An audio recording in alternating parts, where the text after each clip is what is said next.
the sky.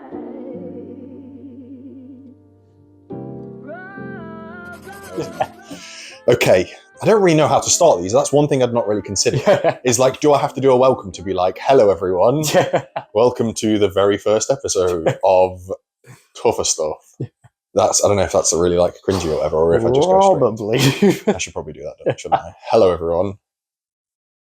Welcome to the very first episode. As you can tell, we are absolutely winging this. But I have a very old friend of mine, Jordan David, for episode 1. I specifically thought about having Jordan on for episode 1 because he's got a whole raft of very interesting things, and he's a very good speaker. And he was like one of the original names when I started putting together the short list for who I wanted on this. So I think we're going to just go through a bunch of stuff that I want to ask him, and we'll get him speaking. So the question, I think, to be fair, this first question that I wanted to get out, I think probably makes sense to get things going naturally anyway. Yeah. But I'd just like you to maybe tell me about your childhood and what life was like in Port Talbot specifically, because I've never been, but you've always spoken very fondly of it, but it's like a very specific thing. So I'd love to know what it was like growing up in Port Talbot, like what your childhood was like. I think I was very fortunate to grow up in Port Talbot because it sort of reminds me of Springfield in The Simpsons. Right. It's sort of got everything on your doorstep.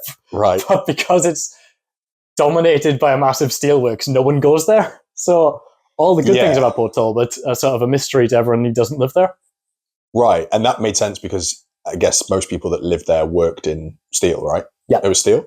Oh, yeah. The number of my friends who never left Port Talbot, I went to uni and came back to Port Talbot, the number of them that actually work for the steelworks is... Really? It's just one of those? Because Derby has similar stuff with the likes of like Bombardier and that, but it's not the sort of the case that people would go away, come back and never leave, that kind of stuff. Whereas I guess Port Talbot, it's like super industrial specifically for that. Yeah. Well, it's interesting because there's you can almost split Port Talbot into 4 different districts. So there's obviously the industrial district, which is what everyone's impression of Port Talbot is. Right. But then there's the part with like the parks and the castle. And no one assumes the Port Talbot. Is that Oakwood Park? Is that Oakwood Park? No. Oakwood Park is the theme park with all the deaths. Right. We got a lot of those in Wales. Incredible. One of them is finally being shut down. Oh, R.I.P. Yeah, the list of incidents for that one on Wikipedia is about that long. Right. But Port Talbot used to have a fairground on the beach, which is the other district. Just a gloriously beautiful, expansive beach with good surf. Really? Yeah. Well, that's not something I ever thought about Port Talbot. No. Fair enough. And the other side is the mountains. But it's all sort of naturally carved up by the massive M4 motorway, which just towers over the town and bisects it. Interesting. So were you one of those kids that wanted to get out?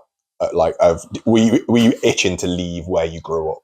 I always wanted to go to the north of England. Right. Because of the League of Gentlemen. Which I obsessed over as a teenager. Yeah, as did I. And, Great show.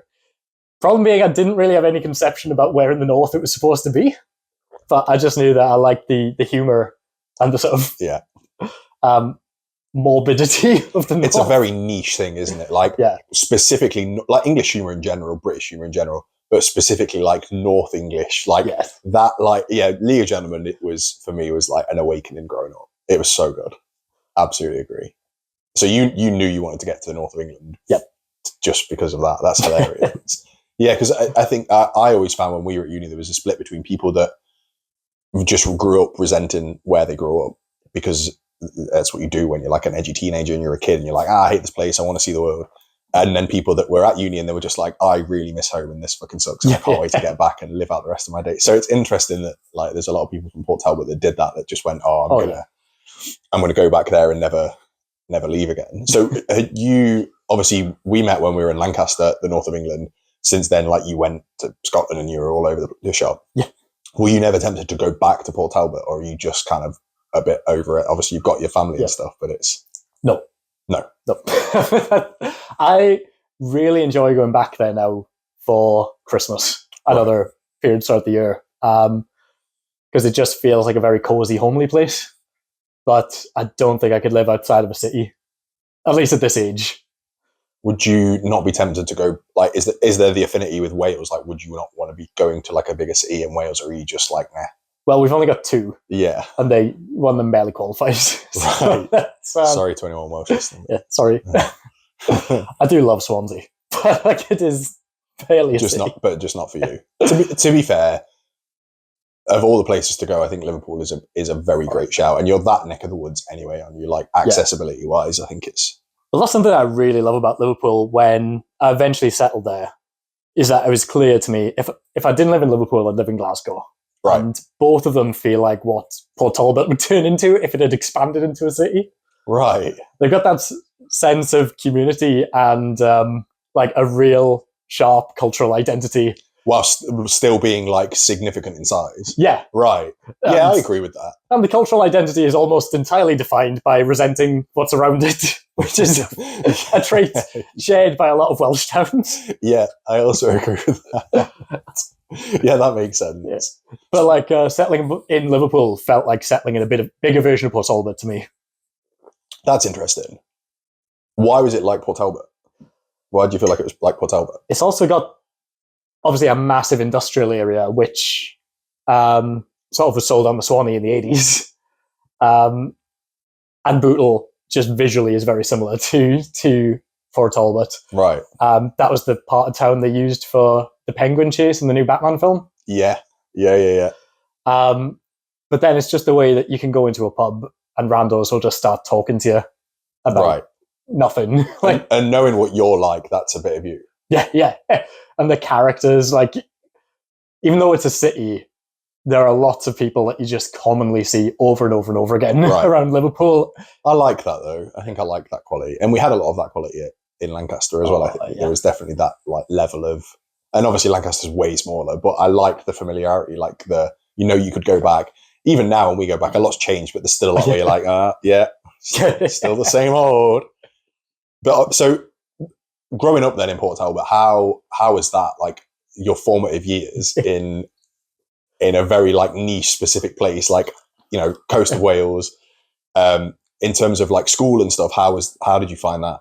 So at the start, when I said I was very fortunate to have grown up in a place like Port Talbot, to sort of expand on that, I grew up in a house that was a converted Welsh chapel that was about half a mile away from other children's houses. So it was brilliant because it was in the countryside and we had a whole section of mountain to ourselves, but it was quite isolated. Right. And but I do remember going and playing with other children in the more sort of traditional terraced houses in the industrial areas. We used to play with bricks for fun. Just throwing bricks at other bricks. It was as exciting as it. Did that have a name? Okay, you'll find if you live in Wales that Welsh people are not very imaginative. Right. We do not nickname things. Okay. In fact, we barely use the full number of syllables in the full name for something. We stop at the first syllable. So throwing bricks at bricks. Yeah, would be what we call it. I love that. Incredible. But overall, you grew up feeling like things were good. Oh yeah. That's good then. That's nice. And I guess that kind of plays into you going back and thinking fondly of it and being like looking forward to going back to it, rather than being like I say, one of those people that is desperate to get out of where they grew up and never return and like bury the past and all that kind of stuff. But like, so education wise, what were you like at school? Me personally? Yeah. So I was the boff. That was my nickname. The boff. Yeah. But I was the boff in the worst school in the county area, okay, which no longer exists. It was demolished and turned into flats. And you were the boff because you were the class boff. Yes, right.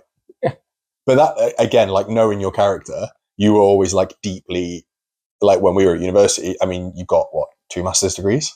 Yes, right. 2 pointless master's degrees. Do you want to fill folks in on your education? Because I think it's really it's one of the most interesting things. If you were a complete stranger, to be like, I just met Jordan David. The man has 2 master's degrees. What are they both in? Okay, so originally when I went to college, I didn't even take art as an A-level. Right. So I was doing maths and physics primarily. with the intention to go to university to do maths. Then I changed my mind and took up art. Toyed with the idea of doing architecture at uni. Yeah. As I think a lot of fine art students do. Oh, yeah. I thought it was like a happy medium between maths and art, but went to an interview and realised that I had absolutely no knowledge or passion for architecture whatsoever. Did the same thing. And ended up doing art at Lancaster, which I loved. Yeah. I mean, as much as we complained about the running of the course and it was great. The incest between the teachers, it was that sounds a lot worse than it was. That sounds a lot worse than it was, but you know. But absolutely leave that stone adored. unturned. No further details are forthcoming on that topic. But then following from that, I'd known for years that my ideal career would be a comic book artist and writer. Mm-hmm. So I found the one master's course in the country where you could study comic books as, well, it was a master's of literature. So I studied that in Dundee. And then I moved to Liverpool and realised that while I was working part-time on evenings, I'd be able to fit in another degree. So I studied social research methods. Right. Two very contrasting qualifications. Now, knowing you as a person, they both make absolute sense. But to a complete stranger, I think it's just really interesting to go, you've got those two complete jarring qualifications. But knowing your artwork, I'd the absolute perfect person for a comic book art. So incredibly talented. And I'd like to, if at this point, I'd love to try and get some stuff on the screen if you've got photos of it, because it's really worth seeing. Jordan's art, very good, absolutely incredible. But I just think it's worth touching on the education side of things, because again, knowing you were always deeply involved in what you were doing. You cared a lot about the theory behind stuff. You always wanted to learn, and I think even now you are that sort of person still. Yeah. More so than most people I know. People just burn out with education, and you were just so on it with wanting to do the next thing and wanting to do the next thing. Yeah, but all for entirely selfish reasons. Yeah, but I don't think that matters, because the output of a lot of what you do is selfless. Yeah. In terms of choosing those things, then you mentioned that they're selfish reasons. What made you want to choose? Why did you choose to do a fine art degree, for example? So that was a hard one, because obviously my first plan was to do maths. Yeah, and that been my plan for a long time. But I think I just completely lost all interest in studying maths. Whereas I'd always liked drawing, but it was always very functional when I used to do it. And I wanted to draw comic books. So, I took my flight of fancy there, but I'd never really had any interest in art theory until my A-level. Mm-hmm. And I think it was just opening up the idea that I used to think in a very reductive way when I was a teenager.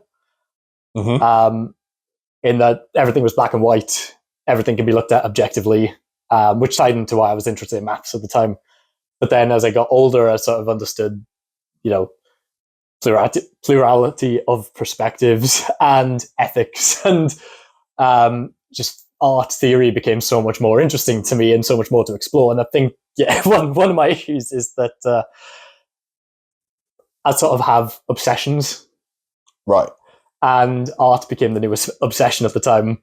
But it was marrying a sort of love of learning new things.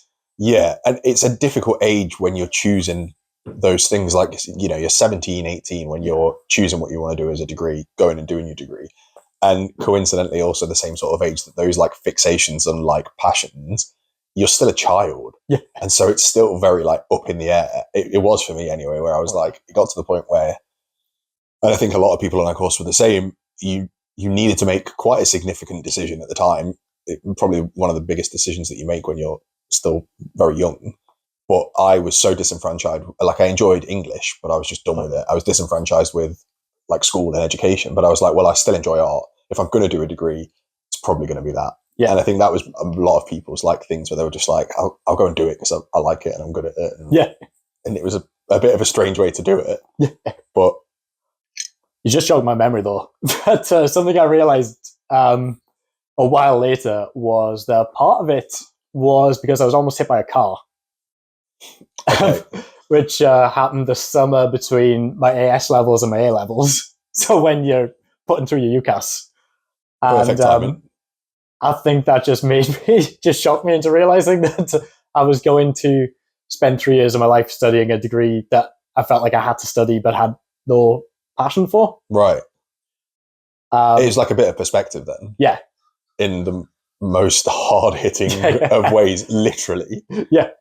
You were in a car crash. I didn't know that about you. Well, I was walking my dog at midnight. Right. And it was the August bank holiday. And the road to my parents' house is pretty rural. And it's like the road's on the mountain. So there's a sheer drop on the right-hand side. Right. And I was about to take the one corner on this half-mile stretch of road. And this car just took it too fast and slammed into the wall. No. And then came like spiraling towards me and my dog. So I just threw my dog's lead in the air. And we both just started running backwards as the car spiraled towards us and there were sparks coming off the wall. That's insane. I've never heard that about you. I keep forgetting that it happened. Were you okay? Yeah. I mean, clearly, but like... I don't know to this day whether if I'd stood still, it would have hit me when it spiraled towards, but it felt close enough that it's possible that it would have. Jeez. But what I'm kind of surprised about now is that I did absolutely nothing to find out whether the people in the car were all right or not. Yeah, but how old were you? Was I 17? Yeah. And I was just legging it after my dog. Yeah, right. for a mile. But no physical injuries, like... No. And were you mentally okay after that? From what I remember, my friend's dad came and picked me up and I was singing the David Bowie song, The Laughing Gnome, over and over again. Right. So probably not great. Not great. Definitely had some degree of effect. Okay. Yeah. I think I was laughing manically as well a little bit. Yeah. But again, my memory of this is pretty hazy. God. But it's interesting that gave you, like, in the strangest of ways, gave you some perspective on, like, and yeah, I can't be spending life doing something that I'm not particularly asked about. That actually leads really well into a question that I'd written down that I was interested to ask you then, which was, and it's probably quite a tricky one, but what advice would you give to someone that might be in a similar scenario to you that was, at 17? If there's someone that's going, towards like the same path, they might be from somewhere similar to Port Talbot, they might be from Port Talbot, who knows? But they're from somewhere like in a similar thing like that, and they're kind of at this crossroad where they're like a little, not lost, but need a bit of perspective. Like, what advice would you give them? I guess the best advice is that I know when I was that age, you felt pigeonholed into doing the university timeline, which is really no time at all, because you have to get the applications sent off when you've just started your second year of A-levels. And at the time, it felt like when I decided I wasn't going to do maths, it felt like I was throwing away my chance of going to university, which obviously it wasn't. Really? That's interesting. Yeah. And I now know a lot of people that held off for various reasons and found the course that was most suitable for them a couple of years down the line. So I ended up doing a BTEC in art, which set me up really well for applying for universities to improve my portfolio. And it meant that I studied art theory a lot more than I had done at my A-level. Sure. So the general advice is don't worry too much about sticking to a timeline and take the time to find out what's right for you. Absolutely, nail on the head, agree with that. I think for me at that period, we were the last group through before the fees went up. So it almost felt like we were even more rushed to make that decision, because it was like, well, if you don't go this year, you can still go, but it's going to be 3 times as expensive. And it was like, well, I guess if we're going to do it, that was definitely a thing that like pushed me to do it. So that's some very sound advice. I really like that. We'll probably pivot then slightly, because I know it was something you were keen to talk about, and I think a lot of people would be interested to hear about. It's something I don't know a lot about, but I know you've done a lot in the likes of like trade unions and stuff currently. I'm really interested to hear like why you got into it initially, and then, well, maybe we start with what you do, and then it'd be good to go into like why you do it. So trying to explain trade unions is a lot more difficult than it used to be, because don't worry lots of people don't know what they are or what they do. Like I do inductions for our union to new starters at my workplace, and a lot of them thought that we were some division of HR. I was like, oh, that could not be further from the truth. We are enemies with HR. Yeah. So essentially, when I left uni, I was unemployed for 7 months because I chose absolute unemployable degrees. So I thought I'd just get a stable public sector job to start me off, and then I'd end up going into something more niche. Mm-hmm. And I haven't left the one place that hired me in the 7 years since I got the job. But I work for the civil service, and it's not my passion, but I don't feel like I'd suit working in the private sector. I come from a public sector family, but I think what's kept me in there is the trade union. So my union is PCS, which is one of the better ones out there. But why I find it so important is that people know the trade unions are there on the side of the worker in the workplaces, and given the successive governments that we've had in the UK and largely in the Western world over the last 40 years, they've all been hostile to trade unions. They've been hostile to the rights of workers. And trade unions at the moment, except for the period for which Jeremy Corbyn was in charge of the Labour Party, are the only influential voice advocating for wealth redistribution, nationalisation, reversing neoliberal policies. Sure.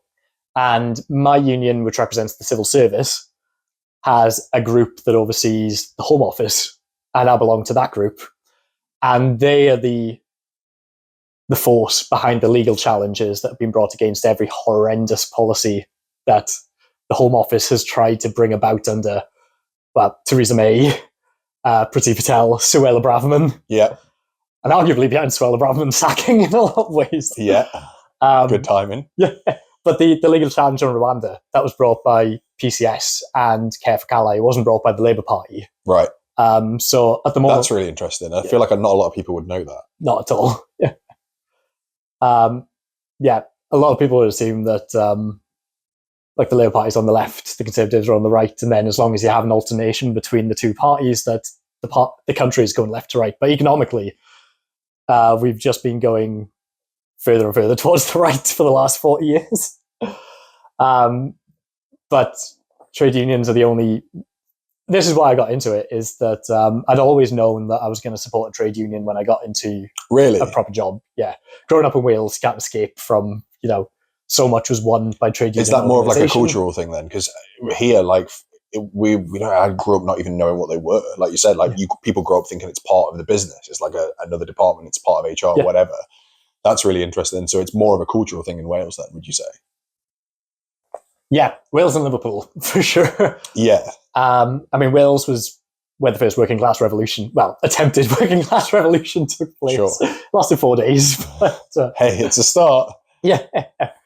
But yeah, there is that bigger culture. And of course, coming from an industrial town where the steelworks is on the verge of going out of business every 5 years, that Unite is the organisation that's putting up the fight against just making sure that steelworks shuts down like so many others in the country. So I had that, and from my parents, I was lucky enough to have an education in what trade unions and the labour movement had won. Right. Because I think that makes a big difference as well. Like if you've got a positive voice early on explaining to you what they are, because again, like you grow up, or I certainly grew up thinking, not knowing what they were, and then you learn about them and you actually think, these are quite scary, like they're a bad thing, it's a scary thing, because of the way that things are spun. So having that positive voice, I think, is super, super beneficial by the sounds of it. Yeah. Oh, definitely. I signed up to my union on my first day of employment in the civil service. Amazing. Little did I know that it would end up taking over my life, basically. But that's how things go sometimes, isn't it? Yeah. And it's really interesting that you did that. Like, you were going to do it. It's one of those things, but it's now become like your passion project, I guess, in a way. But it's like, it's something that you always speak really positively about, way more than your actual job. That's how it happens, isn't it? So what was like your first foray into that? You signed up for it like day one. What happened from there? Oof. So it's a bit awkward because I was a manager. Right. And traditionally, it's not expected that managers are going to be favourable to the union because they often end up on the other side of the table from a union rep. Yeah. So I was a bit worried about putting myself forward to be a rep at first.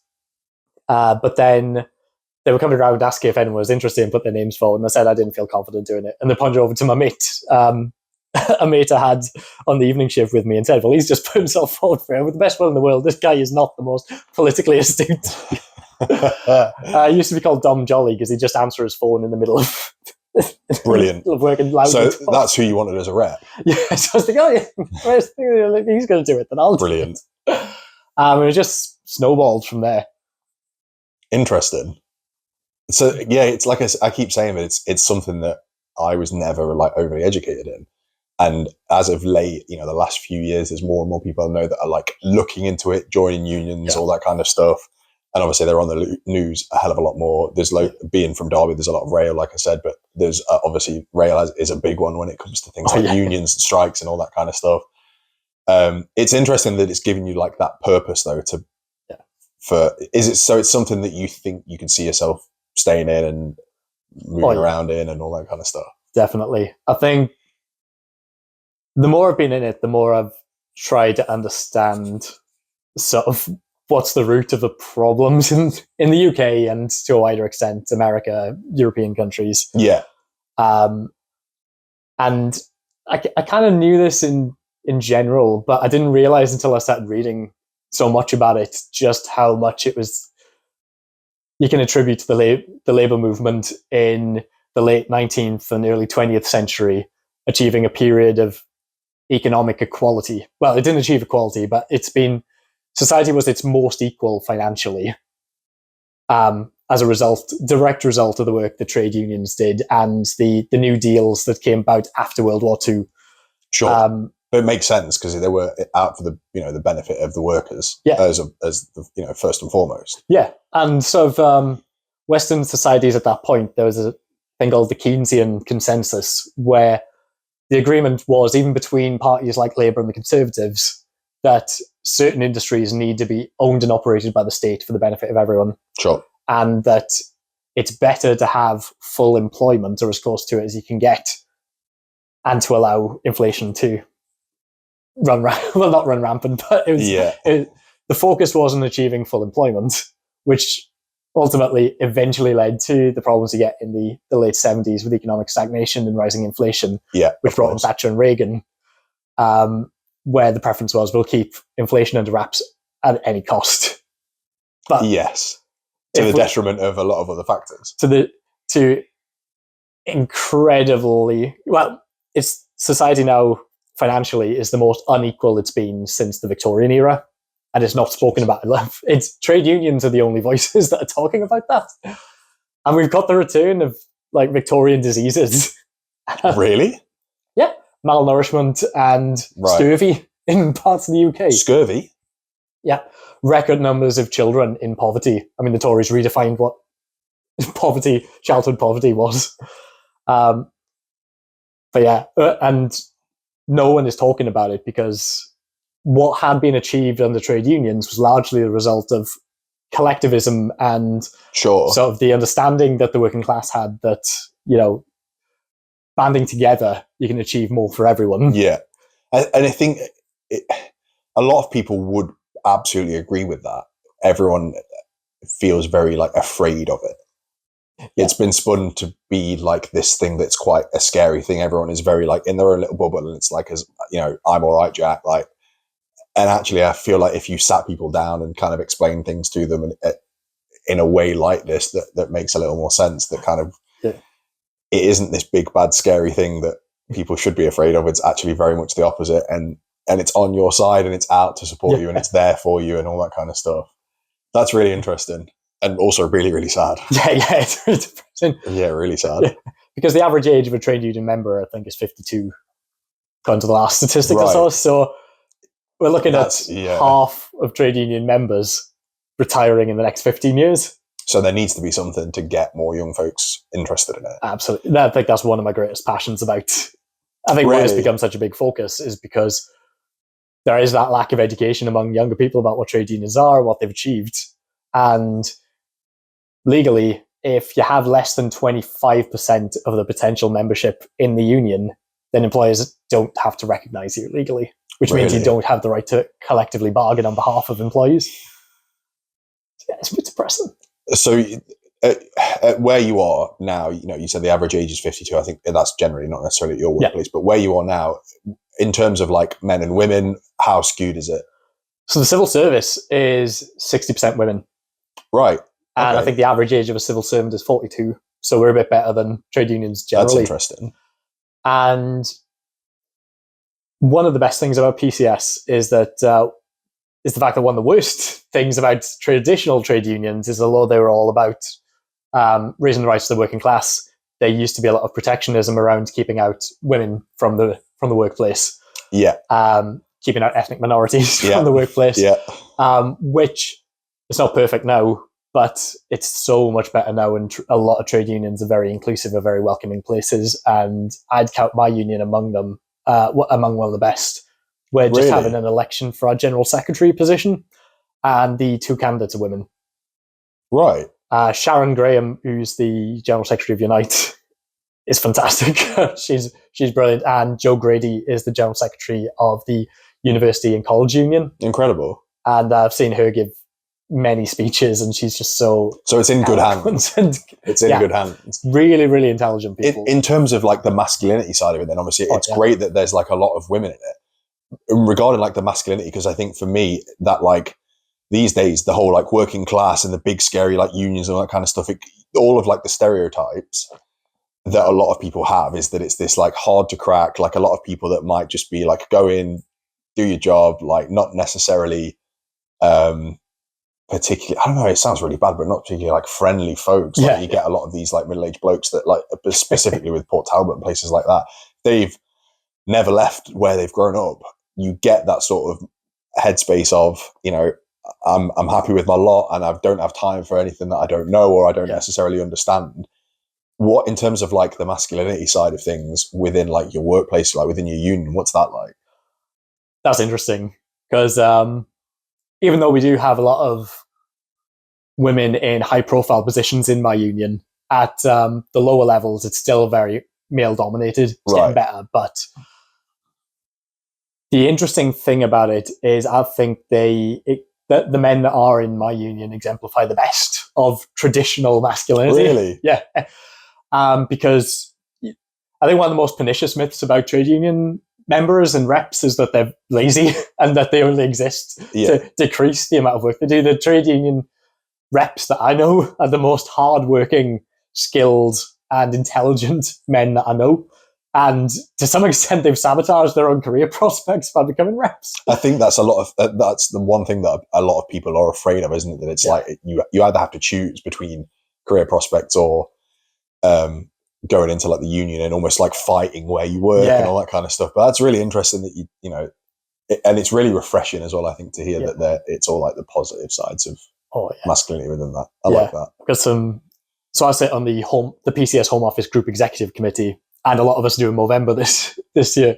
But it's a fantastic committee, and there are just people on it who I'm amazed by the work that they do in and out, and how resilient they are. So they're the people who are going and standing up to sort of the right-wing press when they talk about things like, why is PCS spending members' money on opposing government legislation, like the pushback policy on the boats in the Channel, that would effectively mean that Border Force staff were potentially liable for drowning people in the Channel, for defeating the Rwanda scheme. And, they have to not only deal with organizing around opposing this legislation on a day-to-day basis, but then going out and facing the right-wing press. And they're so eloquent in the way they're able to shoot it down that essentially that's given me an idea about where I want to be in my life. Right, because I was, thinking then it's the sort of thing I can imagine you doing, because it's not an easy job. It's like you said, very difficult conversations about stuff that is literally life and death in a lot of cases, but really difficult questions that are going to be spun to be pointed at whoever is answering the questions in a way that you've got to answer it well. So it's I can imagine you doing something very much like that. I think it plays to your strengths very well. But it's a really interesting point about all of that. Like I would absolutely hold my hands up and say I'm very ignorant to it all. But I think, like I said, with yourself and with a couple of other friends that I know that are like more heavily involved in it, I think with every time I learn about it, it's sounds like a positive thing and it's spun into like a positive thing. I just think educating folks on it, by the sounds of it, especially younger folks, is super necessary.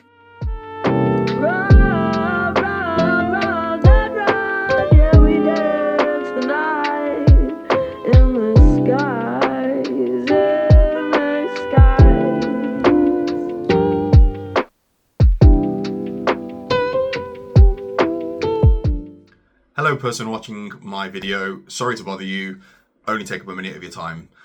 Tougher Stuff is a project that I've planned and prepped for a very long time, with the ultimate aim of creating relatable content that helps others. I don't make any money from it, that was never my intention. However, if you did want to support me, I sell my paintings on Etsy. I don't really have a specific style or subject, I just kind of tend to paint whatever I like. But there's lots of prints on there, lots of paintings of places that I love, nature, skulls, all kinds of fun stuff. If you see anything you like and you can afford it, it's a really nice way to support my creative endeavors. And I will give everyone a 10% off code for being a Tougher Stuff fan. So if you use code TOUGH10, then you'll get 10% off anything from my Etsy store. I also post a really eclectic mix of artistic content, painting, Warhammer, funny videos over on my Instagram, which is @ChrisTooleyArt. Yeah, thank you so much for the support. Back to the video.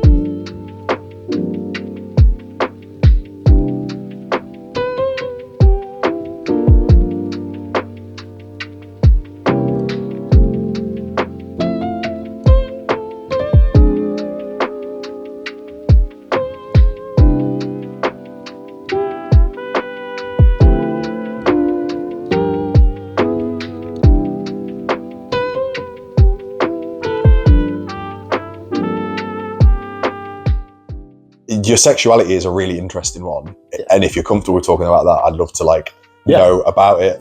I think there's probably a lot to be said for it, but I'd like to know how you realized it, when you came to terms with it, all that kind of stuff. What was that process like for you? So I'm asexual, and I guess. Sorry, do you want to explain what asexuality is? Some folks may not know. It's not. Yeah. So asexuality is where you don't experience sexual attraction to other people. It's kind of an awkward one to define, and a lot of people who identify as asexual don't stick to that definition. For me, I think the easiest way to say why I identify that way is because I don't actively want to have sex with anyone. Right. And it's an odd one because it's almost like an absence of a sexual orientation. Yeah, and I think that's why I was keen to talk about it, because it's not, in the whole spectrum of LGBTQ+, there's the whole raft of stuff, but I think ace tends to stick out for me anyway. Yeah. I think having known you, it probably does for a reason, but because it's so different to the rest, but it still feels like it gets lumped in a little. It's an odd one because in addition to it being a sexual orientation, inside of that, we've built in something called romantic orientation, which was a distinction that didn't really, although it had been articulated in different ways, asexuality makes it easier to conceptualize that although you may not want to have sex with anyone, you might be attracted to a particular gender romantically. Sure. So this is where my asexual journey is a bit odd, because I've been asexual in different ways at different points in my life. Yeah. It sounds ridiculous, but... No, but I think, everyone kind of bands around, it's almost cliched now that it's this spectrum and everyone is kind of but I think that kind of reinforces it, doesn't it? That it's not necessarily like a binary, hello world, I am asexual Jordan. That is it. Thank you. Goodbye. It's fine to feel different things and to change your mind about things. And yeah. When I was 14, I started identifying as asexual. I think my mum had offhandedly used the term, and I was like, oh, right. I am. That's really interesting. Yeah. And at the time, I was what those of us in the community called stereotypically male asexual, in that the only representation you really get is someone like Sherlock or Brendan from The Big Bang Theory. Right.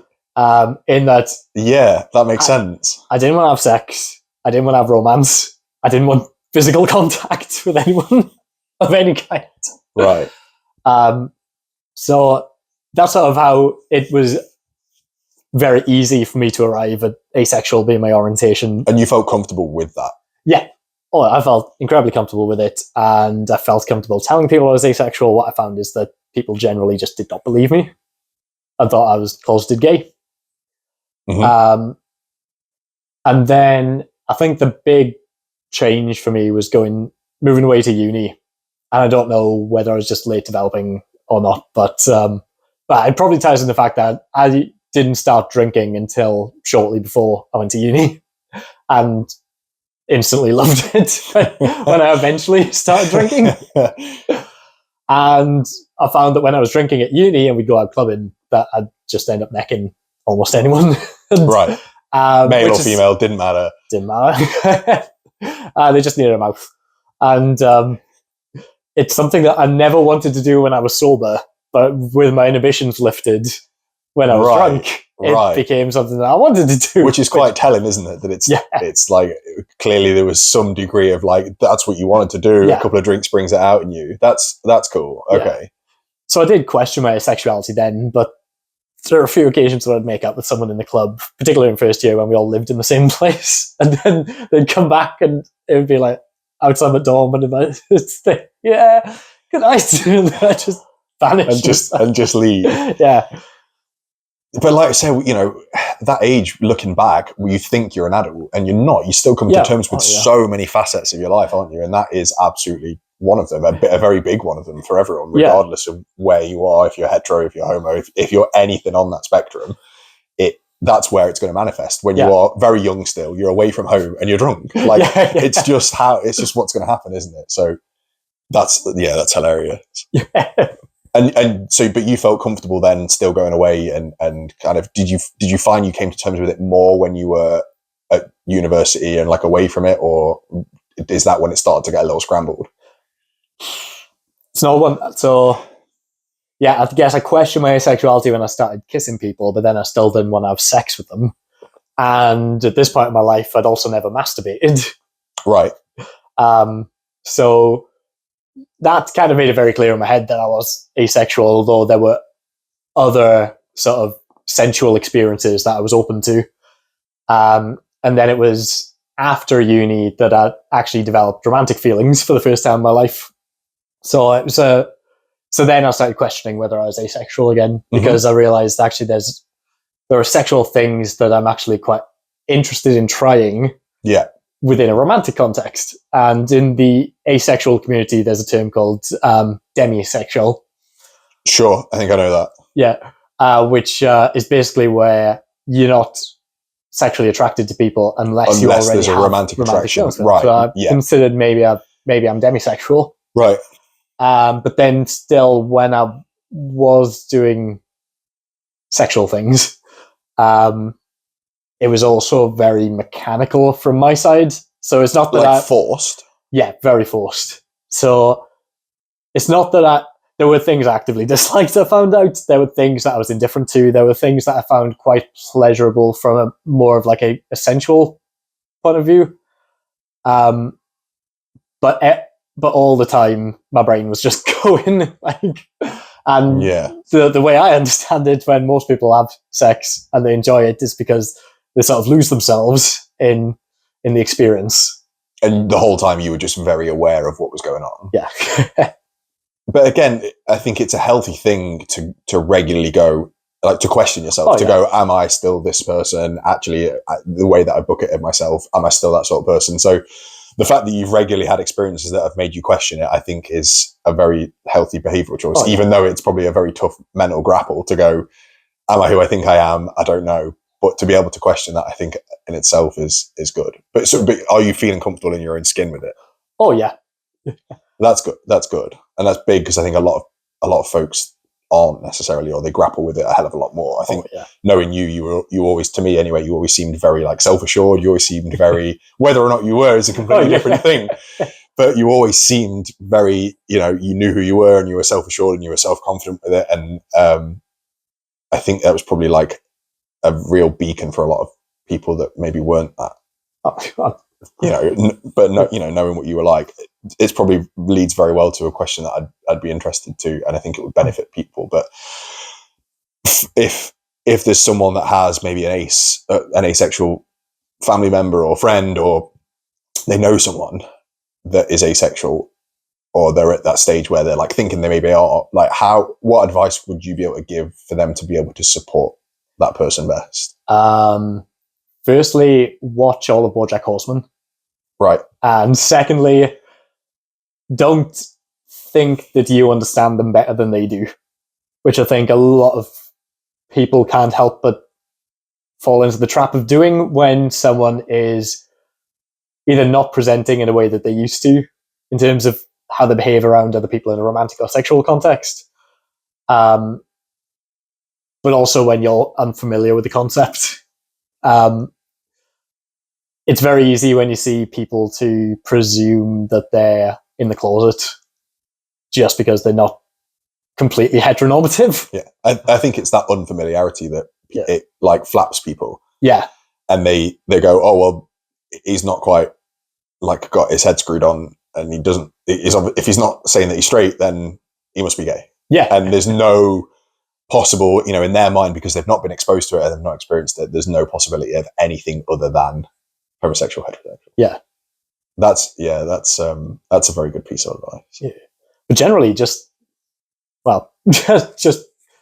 accept what they tell you at the time and be on hand for them to talk to you about their feelings, because if they are questioning things, then you need someone. You need to get your thoughts out your head. Yeah, absolutely. Regardless of whether, I think it's a fine line, isn't it, for a lot of people between, like you said, knowing someone, thinking you know someone better than they know themselves, and being there to advise them. And I think everyone's guilty of it. Yeah. I'm definitely guilty of it. Of advice and being like, from personal experience of doing it myself and realizing years later. Everyone does it, but I think you can tell someone's intentions. I think if you're offering up some advice or an ear or whatever, it's very different to someone, like you said, assuming they know way more than you do, which is a very eloquent way of putting it. Which probably, again, leads on to the next question really, really nicely. But as someone that is asexual, you then revealed to me, I think it was a few years ago now, that you had donated sperm. Yeah. Which I think is a really, really awesome thing to do. And not only had you donated sperm, but you did a big, very Jordan grand reveal that you had, in fact, fathered children. The number I can't remember. Was it 5? Originally, when I did the video presentation about it, which goes to show how extra. It was only 3 at that point. 3. Now it's 9. So 9 children that you know exist. Yeah. I'd love to know what made you want to do that. Like, what made you want to go and donate sperm? So it was a mixture of things. So the ones that probably paint me in the best light are that I had a lot of people in my life around that time had found out that they weren't able to have kids themselves. Mm-hmm. So that was weighing on my mind. And I thought, well, as an asexual guy who's unlikely to get into a relationship, like, it feels a bit of a waste that I can have children, but I'm unlikely to be in a position where I will have children. Right. So your asexuality almost played a part in the decision making. Yeah. Which is really ironic, isn't it? Well, I thought that the pressures that other people would have about whether or not their future partners would approve, I didn't feel like that would apply to me. Right. So there was that. So at the time, I was getting very involved in LGBT plus activism. Mm-hmm. And as part of that, I met a lot of single-sex female couples who were looking to have children through sperm donation. So that put the idea in my head.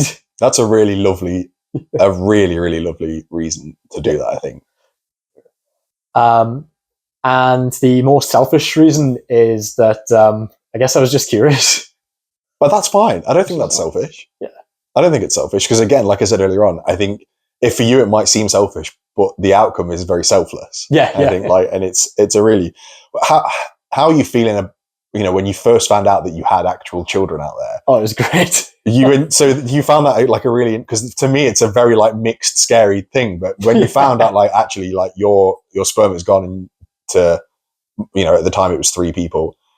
and you were technically a father, you were buzzing about that, right? Yeah, absolutely. It was the warmest feeling opening that email and finding out, because I literally had no idea going into it. Right, will anyone choose me for a start? Yeah. And like, will it be successful? That's another big question. And I feel really bad for couples that do struggle, and I think the rate of success is 1 in 5 per cycle.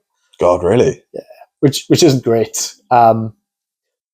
But yeah, I was just really happy that it had worked for the couples that wanted it. And it's just so weird thinking that my eldest of 5 now, God, toddling around. Well, they're not even toddling now. They can walk properly and form complete sentences. But how would you feel if they wanted to get in contact with you? I don't really know how the legalities of it work. Is it 18 when they can do that? That's actually really interesting because, when they're 18, they can contact me. Yeah. And that law was passed in 2005.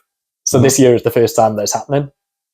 So for this year, we should see the very first batch of of sperm donor babies hitting 18 and do they get to make the decision, or is it open to them where they could be like, if you want it, you can access your donors, your biological parents? It's completely in their hands. From the way I understand it, when they turn 18, they get the name, the date of birth, and the last known address of their donor parent, whether they be an egg donor or a sperm donor. Sure. So yeah, in 13 years' time, how are you feeling about that? Might get some people calling me up. Were you positive about that? Oh yeah, definitely. I'm trying to imagine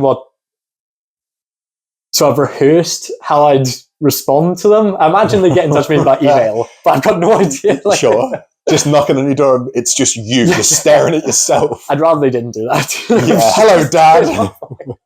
In my dressing gown. Yeah.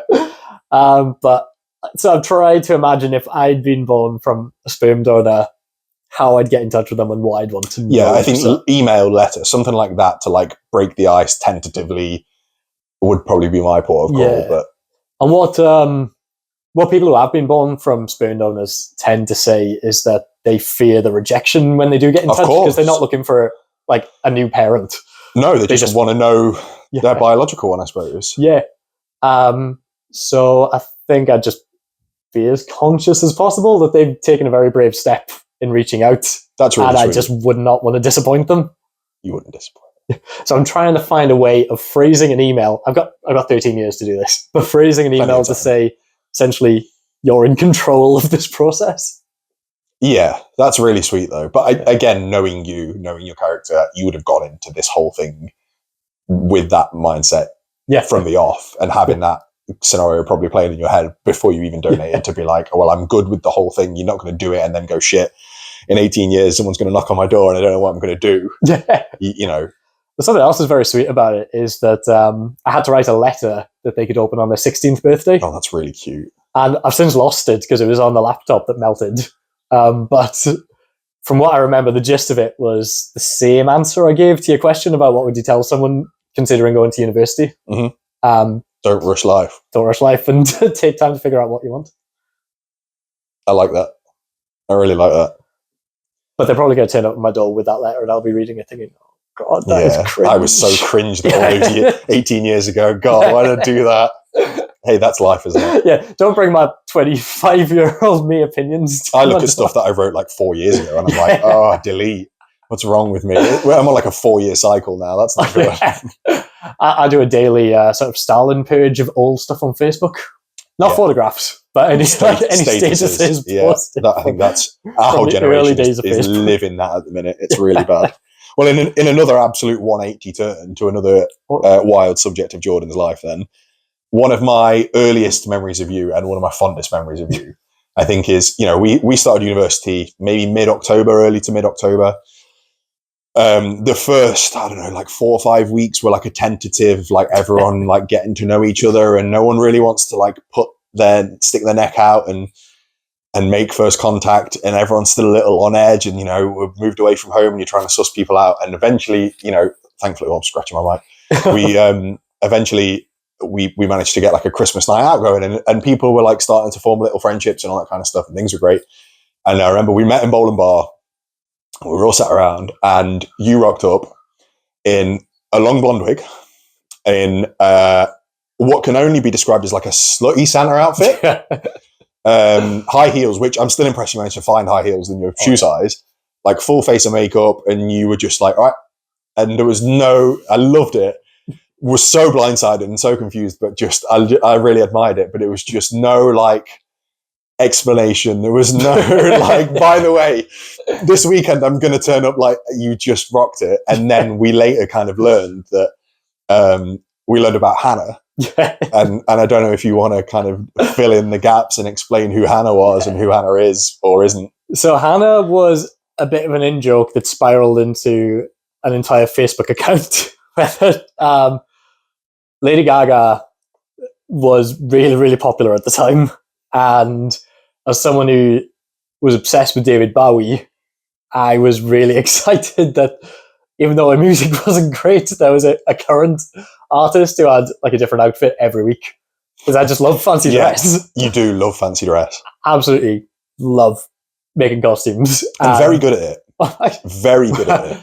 This is what I loved. Maybe a third master's degree in the works. Yeah. Well, they've got niche master's degrees in comic books, so it's only a matter of time. There we go. Only doing masters in cosplay. But what I loved about this is because Lady Gaga was churning out a different outfit every week.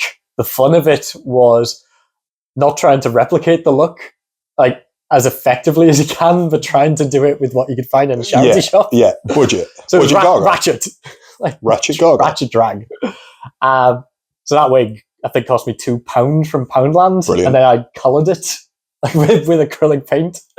Did you really? Yeah. I love that. But yeah, I don't really understand still how it became so much of an obsession. But it turned into one. Yeah, because we saw her a lot, I think, at uni. Not a lot, maybe not, but we saw her regularly. Yeah. And I never knew if we planned a night out or like if we were hanging out, if it was going to be Jordan or if Hannah would appear in like some ridiculous garish outfit.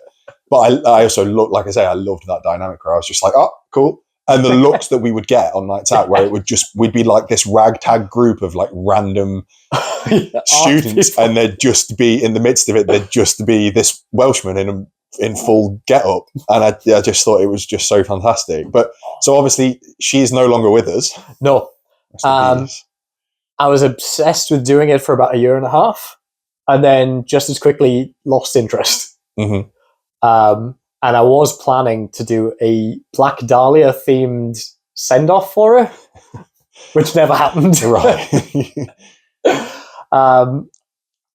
Probably glad looking back that I didn't. Sure. You just let it fizzle. Yeah, I just let it fizzle. Right. I turned up, after not having dressed up as her for a year, turned up to Jenny Watts's, one of our friends' birthday parties in the summer.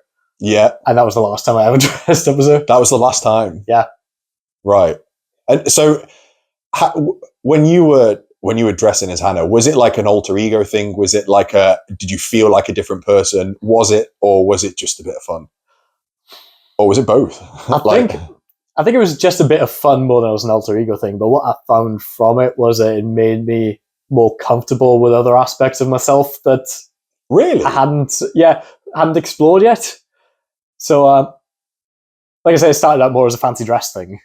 But then following on from that, I sort of incorporated more women's clothes into my regular clothing. Sure. I got particularly into gender bending clothing after I sort of retired Hannah. So Hannah definitely had an influence, like a bigger impact than overall. Yeah. Like I used to wear guyliner as a teenager, but who didn't? Yeah, come on. I mean, it was helpful that emo was around at the time, but it was more like then extending that into just wearing items of women's clothing as like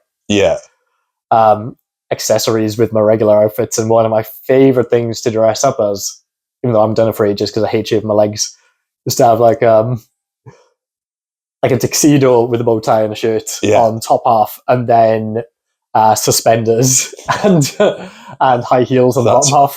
Fantastic. I've never seen you rock that, and I'm really feeling like I'm missing out on that now. I'll have to do that sometime. Yeah, that'll be the next like big event. Well, that's the thing. I'd wear something like that to Jenny's, but she doesn't let us wear our shoes. So the impact is lost. You'd just be wandering about in tights. You'd you'd be missing trousers. Yeah. See, it's really fascinating, like to hear you talk about that gender bend stuff, because it's stuff that it interests me probably in a very different way, but like the like reaction that you get met with from, to be fair, a lot of blokes a lot of the time are the most guilty for it, but like the absolute horror at something that's completely out of the norm. You know, for men's fashion in general, when you wear something that isn't the generic stuff, the looks, the comments, like all that sort of stuff it's like you're walking around with like 3 heads. And so I really recently, like sometime this year, maybe summer, bought a pearl necklace. And I was like, and I'd worn this pearl necklace a few times. And like so many people would like, my nan of all people was just like, you puff. And I was just like, all right, that's still a thing then. Yeah. I mean, it's a very interesting dynamic that it's like I think the other way around, like for women, it's very easy to gender bend it and stuff. Holly borrows my hoodies and clothes all the time. And it's just like, it's fine. But if me or you went out in like a skirt, there'd be a lot more raised eyebrows. And I don't really know why. Yeah. I mean, I've got a bit more faith in the way that like Gen Z. We're definitely heading in a better direction. Yeah, for sure. Yeah, for sure. But they're like effortlessly gender blending some of their clothing together. Give me that confidence. Yeah, but like the absolute like abhorrence a lot of people have for it, and something I really sincerely hope does not happen to us is like it's a cliche to say to write off boomers for having like despite being the generation that came from the hippie movement and punk. Yeah. Having really... Punks wearing like tartan skirts all the time. And that used to be fine, but now probably wouldn't be. Like, yeah. And a lot of them gone from like wearing those like 16 eyelet boots to licking boots. But like, you see Gen X going the same way, like, particularly on Facebook, which probably isn't the best indication because it's starting to attract... That's only a bit of a cesspit. Yeah, it's a bit of a cesspit. But like, God help us if we end up like that. No, but I have hope that our generation, and I always worry that I have these sorts of like hopeful thoughts and hopeful like mindsets because I'm surrounded by people that are of a similar mindset. I'm sure there's probably a bunch of people in our generation that are the complete opposite, but like, just don't be a dick. Like, you know, if you see someone else that's different, like it's so easy to just not comment, but a lot of people feel like they really have to be like, got to say something to that person, or I've got to like really make a point of being like, oh, you're different. I don't know how to deal with this, but I'm angry at it. Yeah. It's like, hey man, relax. It's fine. I'll probably end up with this one then, because I think it kind of wraps things nicely, and it kind of ties a lot of stuff together. But like I mentioned it earlier on, you were always, to me, like someone that was very unflappable. Like you were very unfazed by a lot of things in life. We've traveled to a lot of very strange places in the world. You know, we went to New York, we went to Venice. I've seen you swim in a canal in Venice. I've seen you lick the handrail on the New York subway. You're one of those people where if there's a scenario, if there was like a panic, I feel like you would just be unflappable. Like it could be the end of the world, or it could be like, I've just stubbed my toe, and it would get the same reaction from Jordan. And that's quite like comforting. It was always like a comforting thing. But when things like for you aren't as good, and obviously it's a lot of the time for a lot of people, it's behind closed doors when you feel that, like, what do you do to kind of get yourself out of a rut? Like, how do you deal with stuff when times are a bit tougher for Jordan? And I'm sorry if that's a heavy question. Oh, no. It's not that it's heavy. I don't think I've got an answer, because I went through a really rough time mentally after uni. Mm-hmm. I think it was the combination of coming to terms with newer aspects of my sexuality. Yeah. Again, trying to get help for that and being fobbed off because I said the root of my mental health issues are my asexuality, and this was before the NHS agreed the Memorandum of Understanding on Asexuality, which says they don't recommend conversion therapy for asexual. So I was recommended conversion therapy by my GP. Were you really? Yeah. Oh, Jordan, I'm so sorry, man. And I did. I went and got blood tests because they refused to believe that my hormone levels were normal. Mm-hmm. And they were. And I had bad experiences because I went out and I tried dating. So I was in... You tried to force it, essentially. Tried to force it, yeah. And, you know, just trying to date as an asexual is... well, you know what the dating scene is like anyway, with people who just want to have sex. So it was not the best thing to tell somebody. I imagine it's a barren wasteland. Yeah. So I wasn't in a good place mentally at all. And I think at the time I really struggled to recognize that or to see myself from an external perspective. So I didn't appreciate how the way I was behaving was impacting negatively on my friends. Right. And I haven't really gotten a suggestion for what to do to get out of that, because the usual suggestion is go see a doctor, go have therapy, try some medication. None of which worked for me. But I think that alone, hearing that, like, is, for some people, everyone thinks that is the route. Like, I feel shit, I speak to a doctor, I speak to my GP, I get medication, I get some therapy, problem solved. But it's not always that easy, like you said. I think what worked for me, and it's almost accidental, is one, just gaining more life experience from it. Right. So sort of struggling through the bad times, having some really, really great friends to support me through that. Mm-hmm. And the third thing is a lot of my mental health problems came from the understanding that, right, I've peaked now at uni because as an asexual man, I'm going to see less and less of my friends as they start to settle down in our families, and then I'm going to be on my own. So there's the prospect of living a life alone that sort of was the black dog humping my leg. And getting involved in something that I was passionate about, like a trade union, gave me... It's like reigniting that. Not only gave me that sort of like social feeling of belonging, but also gave me a sense that even though I'm not doing what I would choose to do if money was no object, like I'd love to be doing comic books or painting, it's something that is worth my time. Yeah. And a purpose. Yeah, a purpose, and you feel very good about, like, even just when, as a trade union rep, you get someone off having a warning, you can see like a tiny thing, but it's huge to them, and it feels really good for you.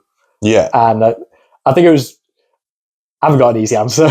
No, I don't think it is an easy answer. I think that's why I wanted to include it, because it kind of proves, doesn't it, that there's not really an easy answer. There's not an easy way out of that sort of stuff. It's just, you kind of have to, sometimes you just have to battle through it. And it's easier to look back and go, actually, the things that did help you, like you said, you had like a good friend network, you had like that new purpose. And I think for me as well, personally, like finding a purpose when you're in those tough spots is what pulls you through it. Like if you wallow and you sit around, which everyone is guilty of doing, again, it's human nature to just be like, I don't want to do anything today. But finding like a purpose and having that purpose and fulfilling it, I think, is so powerful, regardless of like what you're struggling with, to kind of like give you the G up the backside to be like, come on, like, let's get it sorted.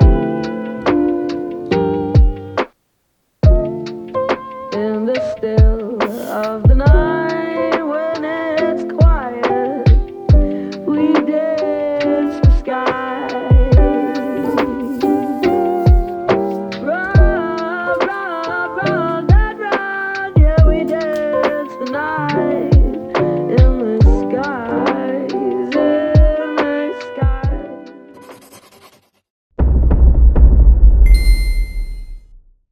What does being a man mean to you? Not very much, to be honest. Like, I feel like I do benefit from being a man in a lot of ways. There are also some ways in which I think men are disadvantaged. Mm-hmm. But to me, my masculinity has never been a particularly vital part of my identity, which is something I've always been comfortable with. Yeah, I think I'd agree. I think that's a probably very self-aware take. Yeah. I like that. And we kind of answered this earlier on, but I'd still want to include it. If you were to meet your 17-year-old self right now, what advice would you give them? Study art. Study art? Do it all over again. Do the same stuff.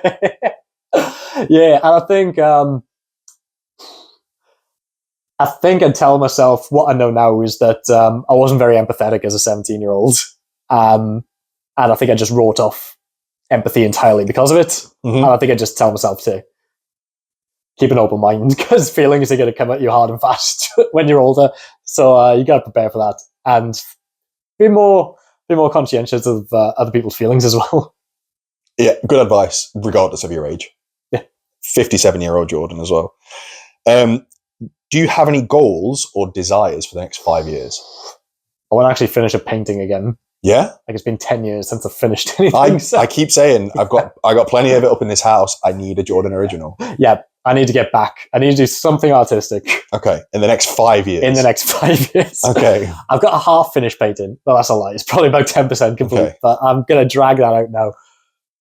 Only problem is I need to paint it in my kitchen because the only space in my flat that I've got that I can stain the walls. Where there's a will, there's a way. Yeah. The world needs more Jordan art. It's very good. And then last question, what charity are you donating to today and why?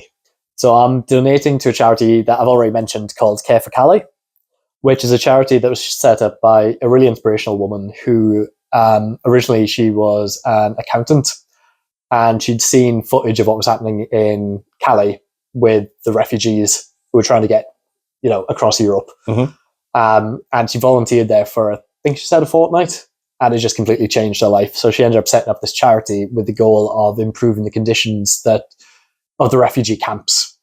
And what she's found since she set it up is she's no longer just sending all these materials like sleeping bags, tents, anything she do to make people's lives more comfortable while they're in limbo, essentially. Right. But she's having to do it in the UK now with the state of where refugees and asylum seekers are housed.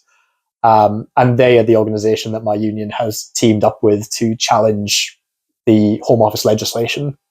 So it's a cause that's very close to my heart. And given that we've just been successful in defeating the Rwanda plan at court, although the government's trying to break the law around that, I think they need some money to go to what they were originally set up to do at this point, given how much money we've had to spend on the legal challenges. Right. Very good cause. I'll make sure there's like links and all that kind of stuff in the bottom of the video when eventually, I don't know when it's going to go live, but I'll make sure there's links and all that kind of stuff, and there'll be, we'll encourage people to give to it and stuff. But I really like that. Thank you very much for joining us. Thanks, man. And thank you for being my very first episode. It's been a pleasure. I hope you've enjoyed it and it's not been too grueling and too taxing and too much.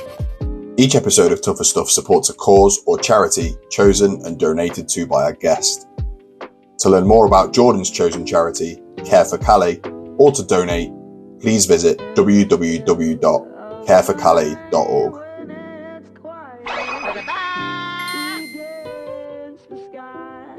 Everyone that comes on obviously gets their own portrait. I've done yours in a way that I think mirrors how I see you, which is a mixture of very controlled and a little bit chaotic, and but there you go, mate. Oh man. Oh, that is insane. I love it. That's for you. I love that you got red in it. Yeah. Well, in the original photo, you had red in your tie. Yeah. You looked very regal, very handsome. And then I put a bit of the red in. I finished it in black and white, and I thought it needs a bit of something. I put the red in your tie, and I was like, needs a bit of. So we added the chaotic red in there, and that's just maybe that's Hannah still kind of weaving her way around it. I'll put it up on the screen so people can see it and all that kind of stuff. But yeah, I hope you like it. Absolutely love that. Got him on portrait wall. There we go. Amazing. Thanks, everyone. And the credits will be rolling down now. And it'll just be me and you. Everyone else. Maybe I'll put Pascal on it somewhere. If you were affected by any of the issues on this episode, there are links in the bio to resources that may prove helpful. Thank you so much for watching Tougher Stuff. Take care of yourselves, be kind, and stay shiny.